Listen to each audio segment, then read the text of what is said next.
been feeling blue. My money is too. Shawty act rude till she seen it too. I've been feeling blue. What's up, everybody, and welcome to another episode of What's the Dealio? I am Jay Ciano, Sabre Scale Franchise Solutions, and of course, the Sabre Business Exchange with my partner, Mike Steinberg, Headstone Business Advisors. So happy today because we have one of our newest OGs on the team. This guy came in, he was a residential broker when I met him. Now he is one of the top producing brokers at Headstone Business Advisors.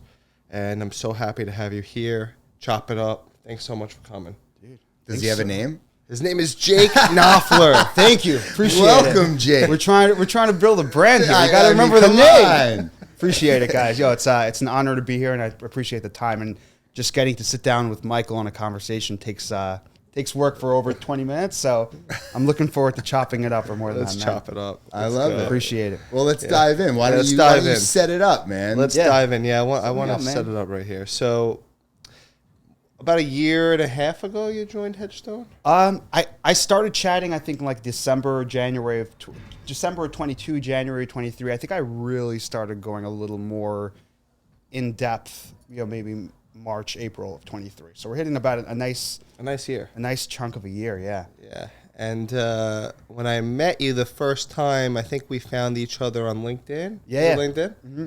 Surprise. Yeah, there's your ROI right there. Boom. Look at that. Not the first, I'm sure. So wait till you hear this story, everyone. So we found each other on LinkedIn, very aggressive residential real estate guy, also had experience in the home care space as well, was asking me if I should go full-time or part-time, and I told him, if whatever you put in is what you're going to get out. That's this business. Basically, we're going to talk about all of it, but fast forward, this guy's closing deals left and right. He just closed a $3 million deal, basically, and just would love to get your high-level points on. We're going to go through the steps and how you started. But what's your feedback on business? There's levels. What's your feedback on business brokering, being a residential real estate agent? So, first off, dude, the opportunity is, there's only so many houses in the world, right? And like, what may seem crazy is that, I don't know the stats, homes to businesses. Do you know what that ratio is by any chance? I don't know. I know you know the business brokering businesses to residential. It's 30 million business brokers? 30 million businesses. 30 million businesses, okay. Well, it's safe to say that the ratio from business broker to businesses is a lot different than residential agents to houses, right? There's definitely more agents per house, right? Absolutely. In a major way. Yeah. So who cares about the actual numbers? Yeah. It just means there's a lot of opportunity. There's a ton of opportunity, and that's what I saw. I saw, first of all, my experience in the residential world, was great. I felt like I added a ton of value. I mean, you're buying home, you're starting people's lives, right? Like it's their first home usually going in. I worked with a ton of first-time home buyers. And when it came to businesses, what got me is that I think I did 2 multifam deals, and I started looking at, the ROI, cap rates, et cetera, as to what part of an investment it is. And not to put the residential world down, essentially, but when you're talking about it, it's not really an investment. People are buying their homes, there's an emotional attachment to it, and it serves a purpose. There's value there. But there's no ROI on your home, essentially. It's not an investment. It's not an investment at all. No. Exactly. And what really attracted me to it was kind of a stepping stone. I did 2 multifam deals, and that was kind of, that led me to really understanding is like, hey, I actually really want to start going more commercial. Yeah. And once I was looking at commercial, I was speaking to a cousin of mine. He was telling me he was looking for a triple in that deal. Started working that angle, and I'm like, what the hell is a triple in that deal? Started, Googling it, then eventually talking to a few buddies of mine who are in the industrial space. And then, naturally on LinkedIn, Michael's blowing up my feed, right? and it works. It ultimately works. And I hit Michael up. I'm like, I could start on the commercial side, but why not do commercial and sell the businesses, right? Like there's a good chance usually when you're selling the business, someone's retiring generally. I would say most of the deals we're doing, someone's starting their venture into retirement, the leg end of their career starting. They're usually sitting on a property. What are they doing with that as well? If you owned a business that has an actual footprint, a retail space or a warehouse, an actual physical location, generally it's going to be, after a while, you're going to want to buy the place. So a lot of the deals we see and a lot of the deals I've seen you posting on even back then, before I was involved, had the business and the real estate involved. And that's what attracted me. I'm like, all right, let me have a conversation. I hit you up a bunch of time on LinkedIn. And then from there, I think it got busy because it was the middle of the early 22 residential boom. So, kind of took a step back there. And eventually after time, I realized I definitely wanted to dive into the commercial end of things. And why go commercial if you can sell the business as well? Absolutely. That's kind of how we ended up starting to our conversations. Yeah. And in the beginning, how long did it take you to close your first deal, you would say? It was close to a year. I worked, I learned a ton. I mean, honestly, and like I was telling you a few days ago, you're like, Jake, how much, and I feel like you've heard this. Jake, how much do you love business brokering? I ask everybody that. Yeah, no, I would say Michael is, besides for one of the best business brokers out there, one of the best recruiters out there. 100%. Right? So ultimately, spreading that message of how much I love business brokering, my biggest challenge was I fucking love the game too much. Like I love that back and forth, trying to find deals for investors. Sometimes they may be bad deals, right? But like I still want to find them the right deals that fit for them. And very often in the beginning, I spun my wheels going through a ton of bad deals, going through a ton of wasting my time early on what, sorry, let me rephrase that. Not a waste of time, a learning experience, learning what a real buyer is, who can execute and who can't execute. And early on in the process, I would say the first 4 or 5 months, definitely there was a lot of learning through that process and understanding as to where I wanted to spend my time and energy. And ultimately that led me down the path of getting my first, I would say, real listing, that deal we had in Houston, without going into too many details. But you flew down to Houston for Yeah, that deal. of course. That's the difference between you and someone else. Yeah, come on. We're dealing with people, actual businesses. Also, the beauty is half these businesses, the owners are semi-involved with the business, right? Even if it's absentee, maybe they recently fired themselves from the business, but they're still checking in. It's their baby, right? So if you can, first of all, you're going to fly down there, you're going to go meet the owner when shit goes south. And every deal has a curveball, as we know through Brian. Being able to hit that curveball generally means bringing buyers and sellers back to the playing field, bring them back to earth. Usually there's a lot of emotions that gets in the way. And if you can fly out before shit goes south and build that relationship so that you can maybe avoid going there, flying to Houston on 2 minutes notice. And that's kind of what happened. I flew out there when the buyers were touring the business before anything. And that deal had multiple curveballs, and they all have, evolving lifespans. They all do, right? I posted recently that time doesn't kill deals.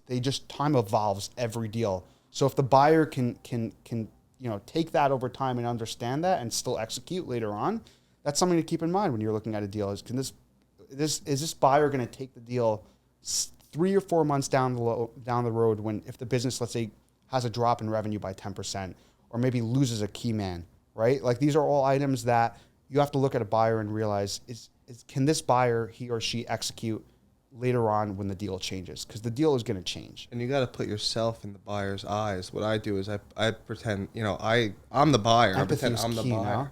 Yeah, and I'm looking at it as if I'm the buyer, and then I'm honest with the buyer. I say, listen, and then I hit the seller up and tell him, what would you do if you were the buyer? Yeah. Put him in the buyer's eyes. Yeah, bring everyone to that level playing field where everyone's empathetic of each other. I would say it's very rare that 2 parties can do that. It's usually one party You can't. that's super empathetic. You need a mediator. Yeah. Well, that's your job. Yeah, but this guy knows more than anyone. But from a personality perspective, usually both of them can't do that. So if you can get one of them to be understanding and empathetic, it's a workable deal. I think if both of them are, in their own heads and in the sky. Well, there's so many different personalities on both the selling and the buying side of any deal. And I think a broker's job, and a really, really good broker that's best in class, represents their side of the deal, but in a lot of ways is also representing the other side of the deal, especially if the other side doesn't have a really good broker that's able to do that, right? So and it's funny, it's never really talked about. Like, you know, even my biggest clients that I'm doing, you know, 30 deals a year with, I don't say to them that I'm like helping the other side, right? Because that wouldn't look good. But Yeah. at the end of the day, that is a very key thing that a really good broker does. Now, of course, my allegiance is always to my client.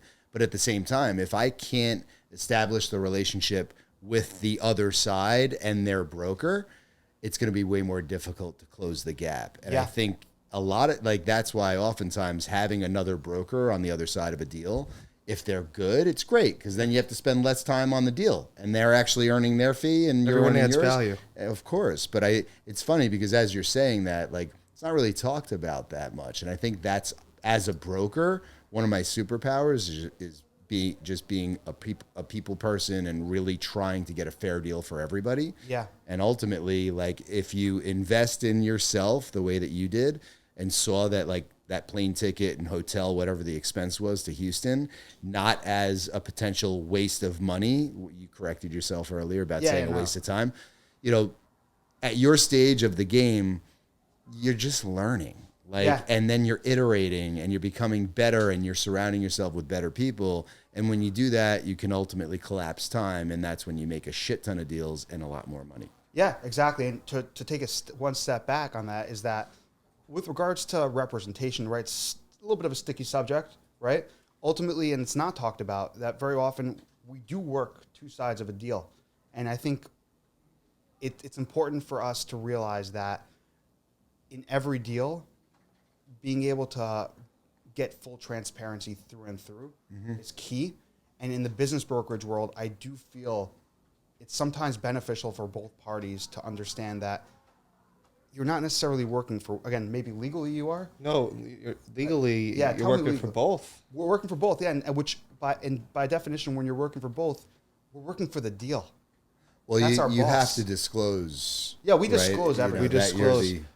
Like with the sellers, you know, when a seller hires us to sell their business, you know, I tell them, I say, you know, we work with both because we don't co-broke, we don't work with other brokers. Yeah, very real. Yeah, very rare, different than you know. And that's why this whole NAR thing with the residential real estate agents, you know, they're not going to get paid. And you were in residential.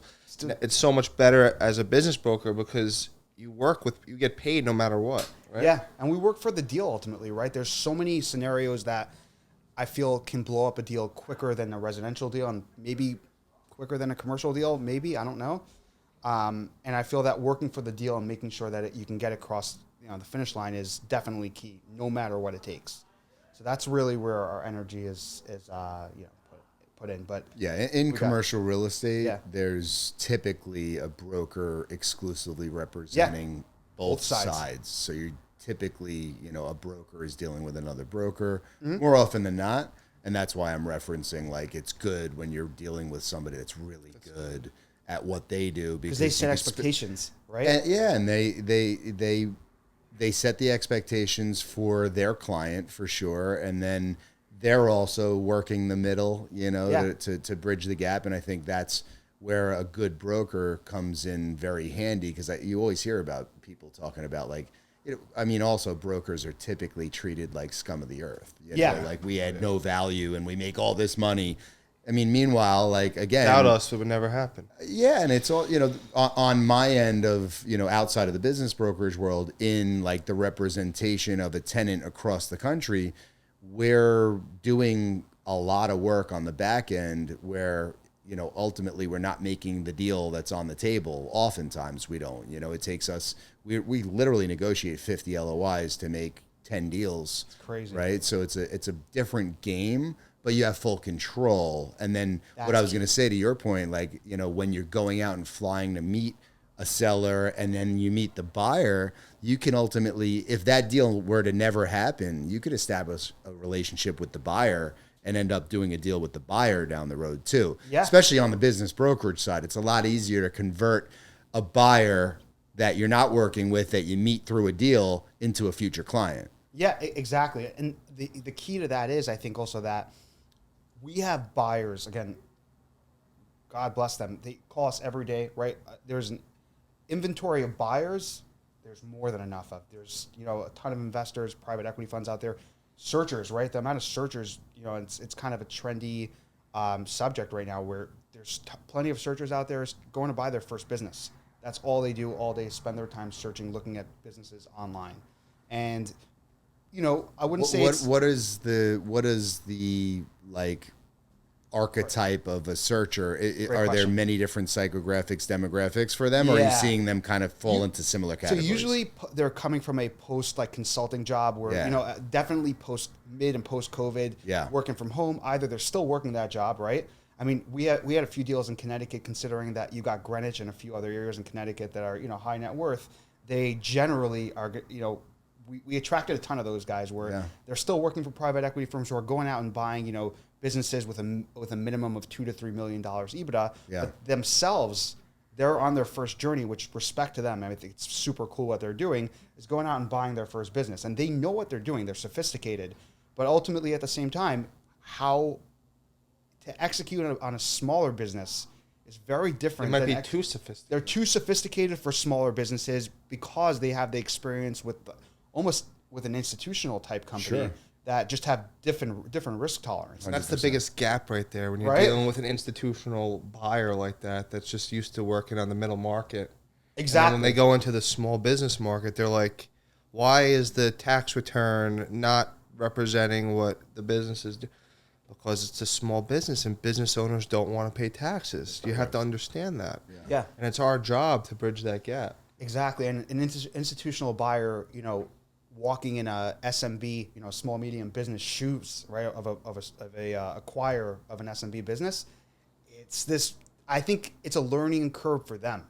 For it's us, a different language. I see it completely. I see it when I speak to them. I easily not disqualify them, but I dissuade them from buying businesses just to see what the pushback for them. I love that. You got to push back so they can want it, right? And if they really want it, I would try to give them any pushback we may get early on in the conversation for a deal. I give it to them early. I don't want to waste my time. I don't want to waste their time. Yeah. So we really try to give them any pushback that can happen a month later on in the conversation. We find a lot of those buyers in the franchise space too. You know, it's safe in a way. It's very popular, you know, today to buy a franchise and, you know, open 3-5 locations, you know, with your significant other essentially, and, you know, operate the businesses and so on and so forth. But it seems safe, and certain franchises obviously are more safe than others. But, you know, I don't know that it's as safe as buying an existing solid business that's been around for a long time, you know, because ultimately you are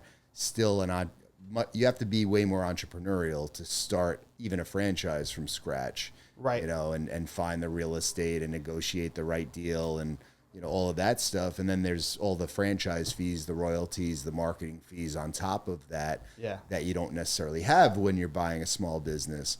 And I think for that type of buyer, you know, buying an existing business is I don't want to say better, but, you know, a great option. Yeah, there's more optionality once you own the business, what you can do, where you can expand to. And we're dealing now, just to take 6 steps back to, you know, the home care world, right? The home care world is home health care services, super regulated. So there's a decent amount of franchise, you know, opportunities out there. And, you know, you very often will find that a home care buyer, unfortunately, cannot buy into another franchise, even if they own an independent in another area. Yeah. Because there's rules and requirements that they have. And that's something that for a franchise home care agency now, we know we have to find someone who's not in the home care space. We have to find someone who's in a parallel industry, you know, that owns a skilled nursing facility or an assisted living facility, or someone who's just looking to get into the home care space as a whole.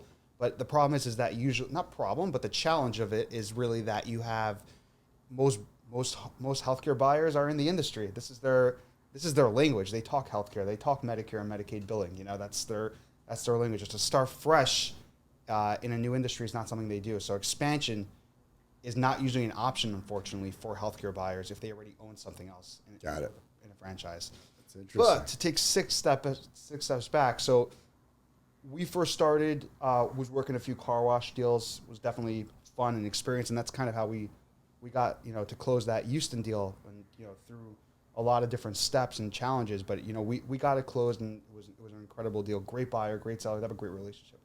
And you still have the relationship with the buyer? You're gonna like this. The buyer, yeah. The seller also. The seller owns.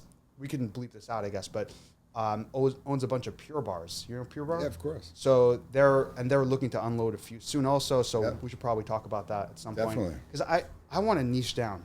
Like that's my thing. I honestly I don't want to deal with F&B. I don't want to deal with anything. Car washes? Honestly, not even car wash anymore. I want to do healthcare They're manufacturing. so good at healthcare. I love it. He just closed the deal. It's just unbelievable. Well, I was just going to say, you and I were talking off camera about that, and I think that being an expert at something goes a long way, and it doesn't mean that you have to only operate in that space. Yeah. But we all know that when you're smarter and have more experience than a lot of the business operators, you add so much value to the conversation. And that's where I'm at in the wellness, fitness, healthy lifestyle space.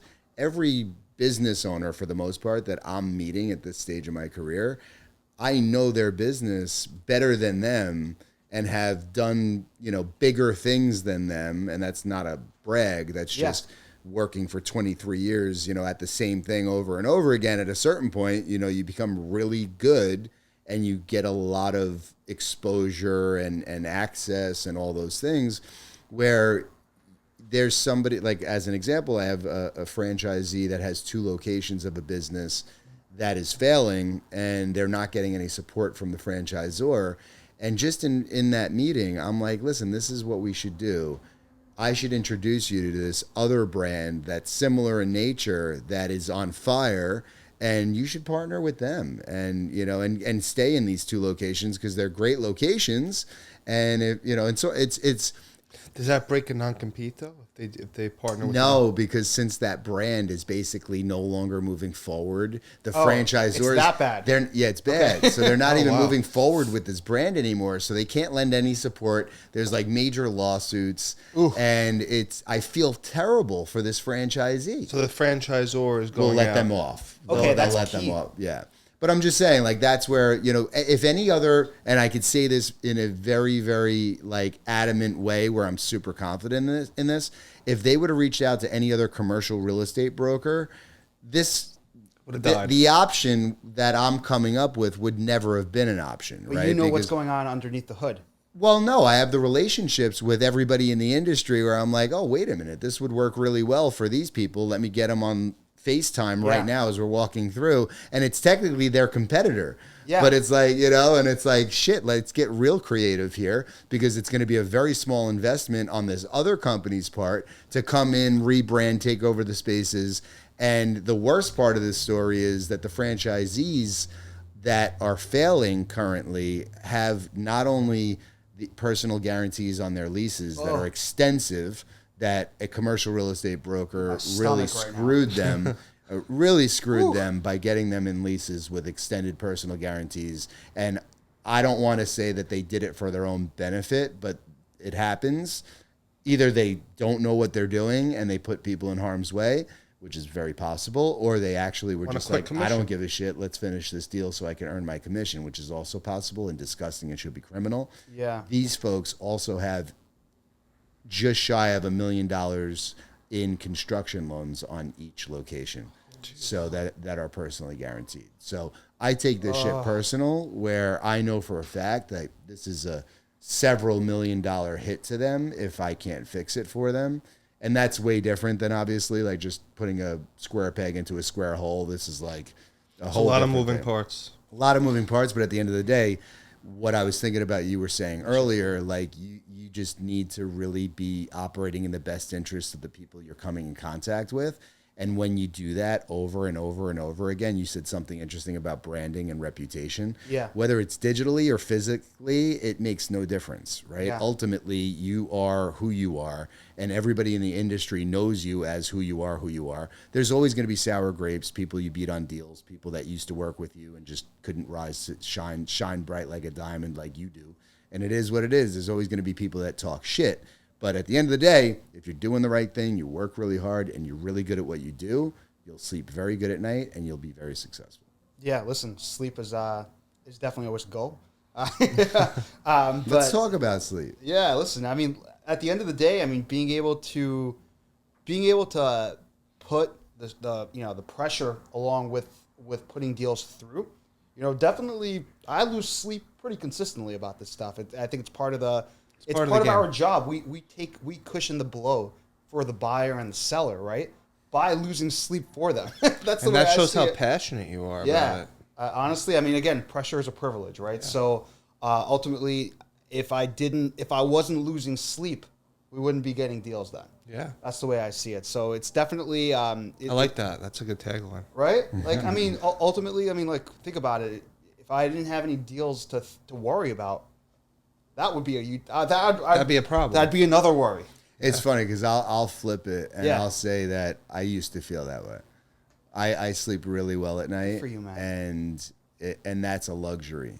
You Yeah. know, Oh, of course. to get to a place that you're sleeping really well at night. Yeah. And sleep, I think, the whole hustle culture shit that I used to subscribe to, where it just was, the longer the hours, the harder you were working, which is immature in a lot of ways. And I think hustle culture is dying anyway. Yeah. But the reality is, when you're really good at what you do and you can pick and choose who you want to work with and only focus on that stuff, you're able to get actually further, right? So it becomes kind of like you're operating in a way where, you're expending less energy and getting further. And I think that should be the goal. Exactly. And I was chatting with I'm pretty new, but a newer broker yesterday, and he was telling me, he's like, yeah, all you see is like, deals closed, promotions, wins. There's all this positive news out there. And people don't really talk about, the curveballs, the deals that don't close, that fall through last minute. And I think the ability to, get up on your feet quicker only comes with, the repetition of failure, right? And that's kind of how you gain your wins. Is there's always a few failures behind that, and there's that muscle memory. Like, what did they say? I mean, you probably work out more than I do, but the you tear muscle, right? As you're getting bigger and working out, and that eventually goes away with time, right? So that I would say pressure and that all that failure, eventually the ability to get back up and regain momentum, rinse and repeat. Again, I would say in the last year I've been getting consistently better at it. So That makes you an animal. That makes you, if you can just get up after a huge loss and be able to win. My birthday was January 14th. It's my brother's birthday. Oh, no shit. Yeah. It's Lucy's birthday. too. It's a good day. It's a good day. It's a solid day. But I was out at a restaurant, and there was a healthcare deal that fell through that night. And the ability, I was so proud of myself, to be honest with you, just to be able to like put the phone down and sit down with my wife at dinner was, honestly, I think that was better than the deal itself. Because for me, I saw that as like an ability to regain momentum. And again, if I can regain momentum consistently quicker, that means I could fail more, and that means I could win more. And that's really like the ultimate goal as a broker is you got to take swings, right? Absolutely. And I just want to ask you this. You've been sure. doing it for about a year. Yeah. In the last the first 6 months was tough, but in the last 3 to 6 months, how many deals have you closed? You don't have to give commission figures, but what kind of gross sales price did you hit? Like, and what are your goals for this year too? Yeah, great question. So I'd say for starters, I think I'm up to deal 4 right now. And we have, God willing, again, in healthcare, even if you have a deal in contract, it's not closed. It has to go through regulatory approvals. And that's where we really bring a lot of expertise and niche to the game, is really preparing, make sure we have the right buyers for those. Because, again, you can have the right price with the right terms, but if it's not the right buyer and they're not going to be approved by the state, it just sets back the whole deal. Yep. So we have, God willing, a deal hopefully closing in the next month or so that's going through regulatory approval. That will be 5. And we have a few more LOIs, obviously, that are always 50-50. But, I would say We value LOIs at 30. At 30?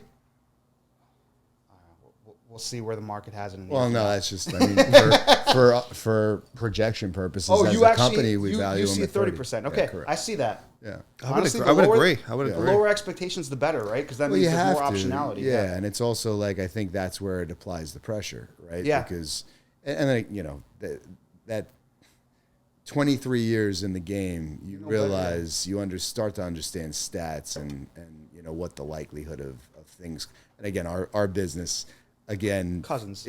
It's different because we have to do 50 LOIs to make 5, right? Yeah. So it's a little bit different, but I think it's always good to be conservative on projections, especially as a broker. Absolutely. 100%. That's a huge topic just by itself. Yeah, and going in, I remember speaking to Mark and Matthew earlier on when I first started, and he's like, "What are your goals?" And I'm like, "Okay, I got 6 listings my first 2 months, and I'm like, okay, we're good to go." But ultimately, I was expecting to hit 20, and I would say in the first 12 months, I didn't close any. Right, it was really the first 12 months.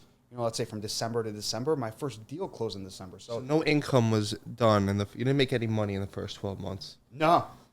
Again, now look, you don't have to say how much you made, but you've made, It's only the beginning, my friend. It's only the beginning. But I love how confidently you say that because, it's commonplace to not make a deal for a year. No, in the brokerage world, That's why I think it's new, it's not new to me because I've taken swings before. Correct. Yeah.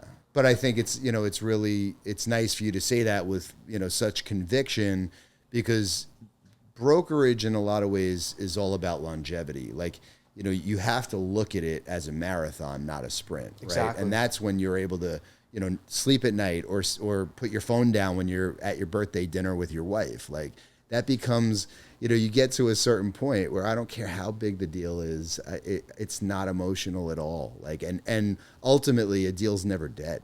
So it's like, why am I going to stress out in this moment on my birthday when I'm sitting with people I care about this deal dying? I don't give a shit because tomorrow's another day, right? So ultimately, almost every deal dies on numerous occasions before it's ever made. It's true. So it's never, and if we go back to residential sales, that deal's dead when the home is sold and you're not involved, right? But the deal's never dead if you keep working the deal. Now the question becomes, are you wasting your time by keep working the deal, right? Like that's the thing that you have to learn in your brain is as a broker, we're not getting paid by the hour. So we need to know where to allocate our time wisely for the ROI. Exactly. Because all we have is time. And you could tell that I'm in this business a long time the way that I'm talking because saying that you're not going to be stressed out at that dinner with your phone there, right? Like I've been there where I would fucking leave my birthday dinner. Like this is not, I'd be like, guys, I gotta go. Like this is, like in that mentality, that's just immature and like inexperienced and emotional. And when you can get through that chapter of your career and not be affected by fucking... You also can't count commissions before they're actually in your bank account. There's so many, right? I was about to say, like, I lost millions on that deal. You didn't lose shit because that money wasn't in your bank. I remember there was one deal that fell through, and I remember thinking, like, it was my first buy-side deal. I was trying to gain as much control. It would have been the biggest commission I've made so far, and only on the buy side, and half of it. And I remember thinking, I woke up, like, one morning, I was on a run, and I'm like, was never fucking mine. It was never mine. It was in my head. It was. We had multiple buyers. It was a great deal. There was a seller who reported beyond like way too much. She was paying too much taxes. Like we got institutional buyers involved. Like again, but I also have now a Rolodex, right? Yeah. People know I reached out to them. There were people that reached out to healthcare deals we had in Connecticut. This was a Massachusetts deal, and again, for one of the Connecticut deals, it was too small, but I have their info, hit them up on it. Hey, I have this off-market opportunity. You're going to have to be a little aggressive on it. Long story short, it didn't work out, but it was never mine. It's the same concept as playing with scared money. Yeah. Right? Like when you don't have money and you're thinking about investing in something, it's way more difficult to make the commitment and actually justify putting that money into something. When you have money and you're able to do it and it doesn't really affect you whether it wins or loses, so to speak, you're not allocating so much that it changes your life. It's so much easier to win. And that's the worst part about like life and life as an early broker. It's like when you really need things to go your way and you need help from anybody that can help you, you don't get it. And then all of a sudden you become this like well-known person that's a broker. People want to work with you. All this shit. It's like you walk into a restaurant and people are like comping your fucking meal.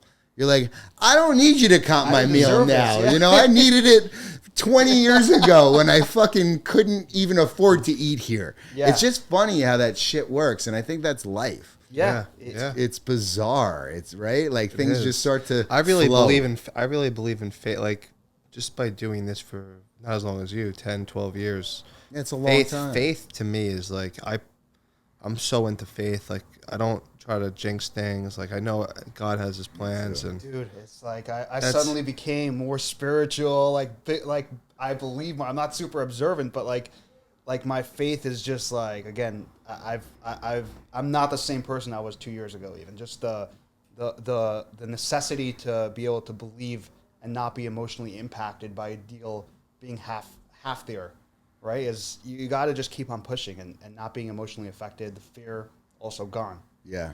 You know? I think that applies to life, you know, in its entirety at this stage of the game. For me, as I get older, I realize that just working on myself, like not even focusing on whether it's business, whether it's whatever it is, if you work on yourself, you start to become somebody that people are attracted to. Yeah. And ultimately the same thing happens in business. So it's like the rooms you were trying really hard to get into, when you focus so hard on becoming a better person and a better version of yourself, which sounds so cliche, but when you do that work and you do the difficult things, you become somebody that people are attracted to, and the people that you wanted to be in touch with start reaching out to you. Yeah. And there's even cases now where I'm like, I wish that I could have like met this person and gone to this thing, and now I get invited to like that thing, and I'm like, I don't think I want to go. It's fucking crazy how It's not. That's life. I would say I'm a lot less experienced and probably the journey has been shorter on my end.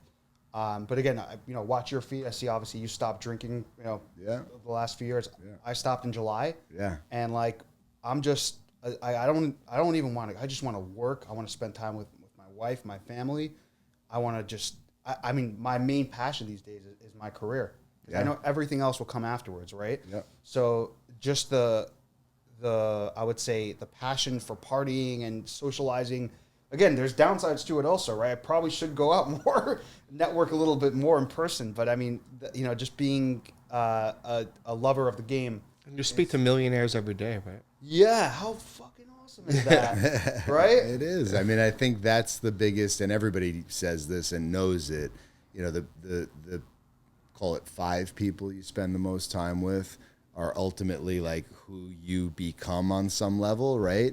And I think as you continue to grow in life and in business, you're swapping out those 5. And when you do, it's really just going with what you said about alcohol. Like for me, I was working way harder and really, forcing deals, in a lot of ways, and had anxiety, as a result of being hungover and, trying to show up the next day and operating at full capacity. Sometimes, yeah. And, just that simple fix for me, I'm not even kidding. I mean, my productivity for somebody who's been very aggressive and works really hard by any definition of what working hard is, my results have compounded. I don't want to say 10x because it's so cliche. You're pumping me up. I'm excited for the next 10, 15 years. Again, like working more hours and, just being out and networking more and all that stuff doesn't hold a candle to just removing alcohol. Like it's simple shit. But like, if you're not willing to do that, you never understand what the benefits truly are. And the people who have done that realize that you'll accomplish, 3 times what you would have in a day, and then just compound that day over years. I mean, forget it. It's crazy. Now I'm super pumped for this. I mean, not that I wasn't before, but this gets even more exciting. Do you see a difference, like in yourself? I mean, I'm first of all, the amount of bad news we need to deliver daily, right? Yeah. Who wants to deliver bad news even, I mean, again, I'm 33. My hangovers were definitely starting to hit. Yeah. And like, who wants to deliver? Not even want to. I would say I probably neglected delivering bad news for a day sometimes or two. Oh yeah, dude. Because you just want to like curl up and just do the easy thing for the day. You're not only giving bad news, you're receiving it all yeah. day, right? That's Like, not your forget choice. that. Like, I know, but I was thinking about it yesterday. Literally, I'm like getting bad news on shit, and it doesn't even. It like flows right through me, man. One ear out the other. Yeah. Oh, 100%. Crazy. And like I used to think, like, I haven't thought about it in a while, but I used to think like, oh man, like tonight would be a great night to go home and mix a cocktail and unwind. Yeah. Which is such a fucking bullshit concept. No, It's like, I want to have a couple of cocktails to act like this isn't my life and how miserable I am. And that's the thing. Like, ultimately, I've figured out that regardless of how successful you are and how much money you have, people who drink the most are the ones that are the most miserable. And that's coming from somebody who drank a shit ton, man. And I was miserable. Wow. Listen, it's definitely, again, getting that 1% better becomes easier with the small processes and the perfections over time. Yep. That's incredible. Awesome. Listen, I'm glad. First of all, you are definitely an inspiration through your content. Again, I appreciate that. Followed Absolutely. you earlier. He inspired me too Dude, with it's content. Cool shit, man. Thank Very you. cool. But I mean, if you want to take a few steps back, I'd say my goal at Headstone, I would say for 24, we were just talking. I was talking with Brian about there's a manufacturing deal we're bringing to market. He doesn't want to sell before October. We're like, dude, this is not closing before October. It's pretty much November at this point. That's the way we see it. Today, March, what are we, 21st? Yeah. It's November. 22nd, yeah. Yeah, 22nd. It's November at this point. Yep. So, my goal, I would say, I want to close a deal. I will be closing a deal every other month. 6 deals this year at least. And then I also want to start working the buy side also a little bit more. Not necessarily for anyone. I need specific buyers, like people who I know. The buyer who bought that Connecticut deal, I would love to work with him again. I'm seeking out individually opportunities for him. I have another buyer, private equity backed. I saw how he executed on that other buy side deal. It wasn't his fault it didn't go through, right? There was a other broker who totally Had the control on the deal. had control on the deal and did not have my best interest, and rightfully so. It's not his job. And being able to work the buy side, I think, is something that, under the right circumstances, I think it may if I can just get one. Let me rephrase that. Not within Headstone, because I feel that if I'm working a buy side deal in Headstone, there's still a certain amount of control, and I'm talking about outside of Headstone. I would love to do a buy side deal. I think that's a small win that'll eventually give me a rep eventually in the career that I'm building. So that should be a lot of fun. But again, niching down on manufacturing and healthcare. I spent 10 years in marketing and sales for a home healthcare company, pounding the pavement. I mean, when I was 20 years old, just going out to hospitals, clinics, nursing homes, introducing myself. I had great mentors. Honestly, people who gave me really. I was 20 years old, just coming out of a bubble.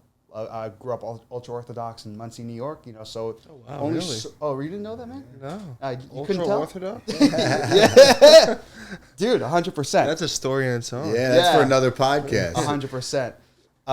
So getting those opportunities and being able to come out of the bubble back then was I think the first step, towards, really taking swings in life, which I think is just something that I want to keep on doing. But, going back to the healthcare stuff, 10 years of drumming up business in the healthcare world, you get to see all aspects of the business and understand it, because if you're selling it, you really have to be able to get it. Such an advantage. Exactly. And one of the coolest thing about dealing healthcare deals as a whole is that if you do good work, you're also you're helping people ultimately, Yeah, right? of It's course. not just selling, a car dealership. You're changing lives. You're changing lives. Changing lives. There's a changing of the guard that's happening right now in the healthcare world as a whole. You have nurses turned CEOs that have been, operating their businesses, and a nurse turning CEO is not like they've got their specialty, right? They know what they're doing on the clinical side of things, maybe the billing side of things. And that's something that we really want to tap into, is take these nurses, turn CEOs, find them the right buyers, sometimes even not even straight buyers. You know, strategic partnerships is something that me and Brian have been working on together with a few buyers. It may not be the best opportunity for someone to come in and buy a business at 100%, but if you can buy a business at 75% of the business, keep equity in the business for the seller, it's in everyone's best interest. There's a lot less risk, and we're doing good work at Headstone, and I'm super happy and excited for the future. I love it. Well, we went over because the conversation is flowing, but it's I'll see you next week, Friday. Yeah, exactly. It's great having you, Jake. Thanks for joining us, and thanks everybody for tuning in. Great episode. So many It was gems. awesome. Appreciate it, guys. Good Thank shit. you, Jake. Salud.